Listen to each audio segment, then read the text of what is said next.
Are you tired of the dating scene today? Well, guess what? You are not alone. So many people express the same frustrations, and we're going to address a certain recent TikTok from an individual who expressed why she's so frustrated with the dating pool and why are men the way that they are. Let's take a look. Tell him I got the juice. For a woman like myself, I'm having a hard time in the dating world. Okay. And honestly, I'm pretty much over it. All right. But just generally speaking, why is it so hard for men to be consistent?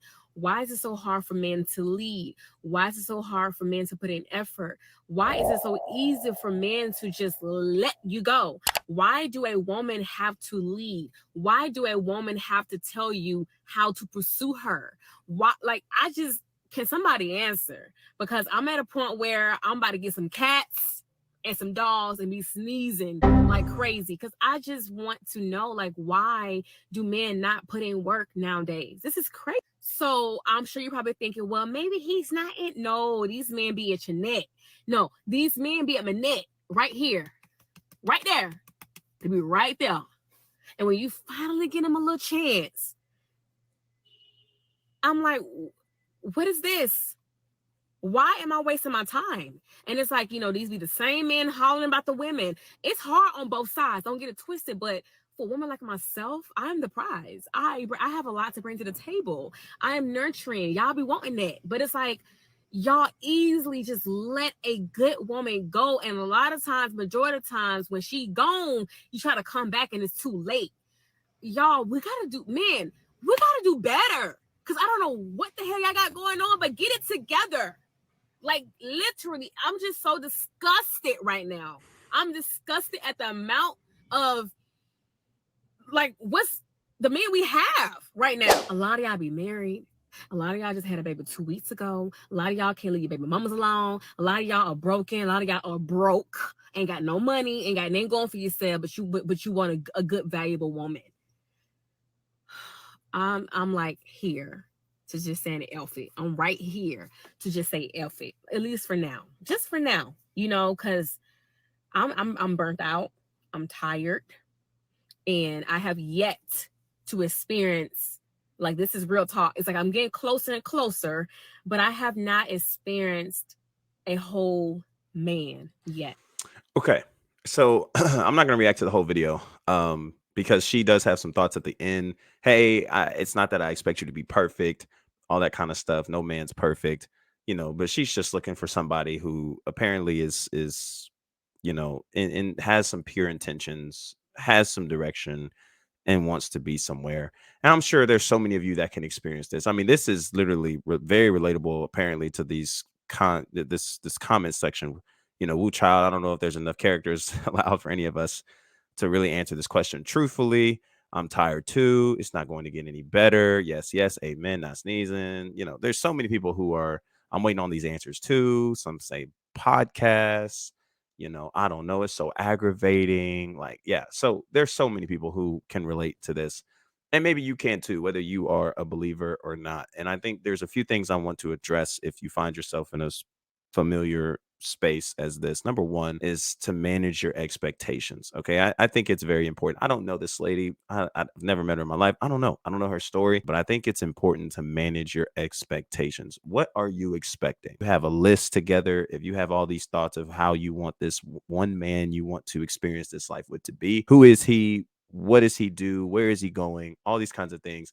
And then I also want you to just ask yourself, do you meet those same expectations? And I think that if you don't meet those same expectations, then it might be time to readjust them, realign them, and date on potentially your level. And I think that's something to just consider. But this is also something I would love to share with you is this perspective of you are what you attract. Now, I'm not trying to say for this woman that she's broke, therefore she attracts broke people. I'm not going into that extent. Again, I don't know her, don't know her pockets. However, I do think that when it comes to certain character traits and certain integrity levels and how people are, their personalities, all those kinds of things, even to the point of outlook, you are what you attract. sometimes we aren't really willing to turn that mirror on ourselves and be willing to ask ourselves those hard questions on what is it about me that continues to give room to these type of people. And I think the longer that you meditate on that and you think on that, you might come away with some answers as to certain characteristic traits, certain thoughts, attitudes, perspectives, way of thinking, way of moving, mindsets, all those kinds of things that might begin to make some room, help you see that this is what's creating that space for that person to come along into your life in this manner and aspect. Oftentimes, the people that we are attracted to, that we desire to build a long lasting relationship with, are looking for the same qualities that we find about them. So, are you what you're looking for? Again, if not, we might need to readjust. But when she talks about the blame of the aspect, who's to blame, why are men this way, all these kinds of things, I think we could all suggest that there's a few things to consider, from social media to high value man, red pill community like madness that has taken place all across social media and stratospheres for the last decade or so. We can also consider familial backgrounds. There were possibly some stories and some experiences that people have as they are walking in this life. And it's due to those experiences that fronts and walls have been put up. And they might be slow to do, slow to respond, slow to move in a certain way that you may expect them to move once you meet them or give them that chance. If you ask me, I think there's also a distortion of design. So many men are fighting to become what's determined a high valued man that isn't rooted in truth, but rather rooted in so many levels of hypocrisy, fear, and pains from their experience with women. And not to mention the role that feminism has played in some aspect, because of so many women who scream from the mountaintops their independence and they don't need a man. Many men have now reduced to not even approaching women, not being a part of the Me Too movement, all those kinds of things, having fears in those approaches, but in the end have really tried to settle with, hey, I don't need the relationship, I can just get everything else outside of the labeling. And so they find their way to manipulate that due to being in fear of getting entrapped from a lot of what feminism has kind of been distorted to be. Women are better, women are the prize, and women don't need men. But the question isn't really why are men like this or why are women this way. I think the question becomes, where do we go from here? I want to take you to Ephesians 5, verse 25. Now, I know many of you, especially if you're believers, you've heard this before, but I think seeing this in this manner is going to help out a lot.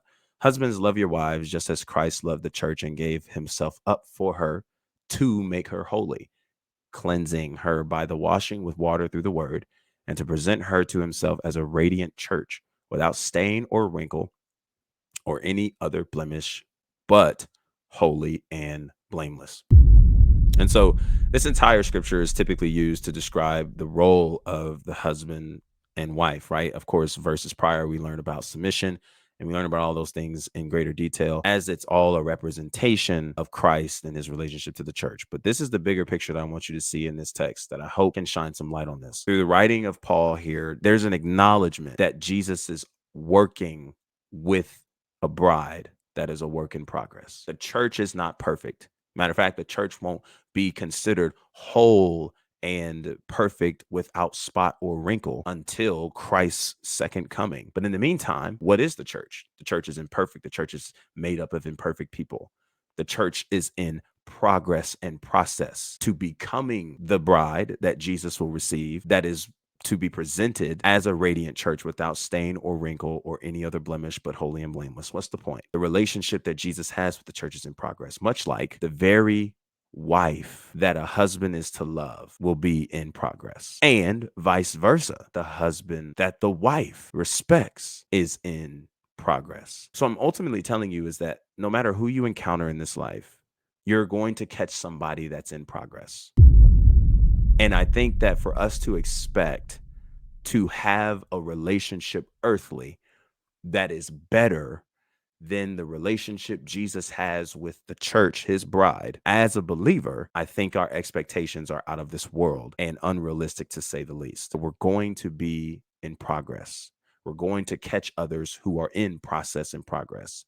You yourself are in process and progress. So it's important that we manage our expectations to get an understanding on where other people are, getting to know people for where they are, who they are, and making the decision on saying, even though this person may not have everything that I want in the moment, and they're in process and they're building and they're cultivating something and they're not perfect, this is somebody that I could consider processing and progressing, growing with to ultimately create the life that I want to have and that aligns in the vision and direction that I'm going, because we share a similar vision and direction, making room for one another to grow the life we really want to live. So, my encouragement to you as you're navigating through the dating scene and you're continuously trying to figure out who it is that you are looking to spend the rest of your life with, don't give up on the scene due to the few that you've encountered that have possibly disappointed you and have left you out to dry in some kind of capacity. They are not a representation of all men or all women. In fact, it would be crazy for us to assume that that is a representation of all men and women, because we have not met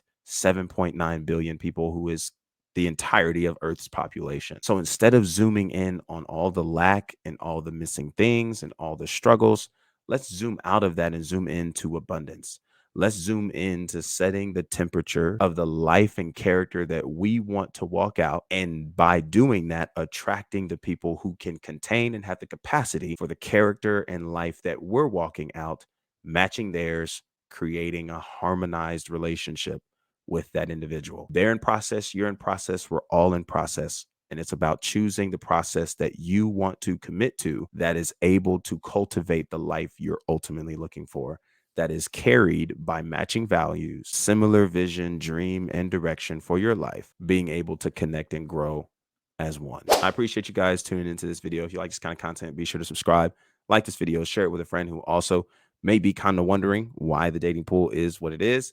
And hopefully this is encouraging to you. Don't give up on the dating. Don't give up on finding the right person for you. There is a good person. There is somebody who fits for you in the relationship that you desire to have. There might just be some things we need to manage a little bit better, a little bit more wiser, manage the expectations, and recognize that we're all in a process. And it's about which process you're willing to build with that has the tools to create the life you're ultimately looking for. Hopefully, in matching values, Christ as the foundation. Until our next conversation, be easy and be breezy, my friends. Peace.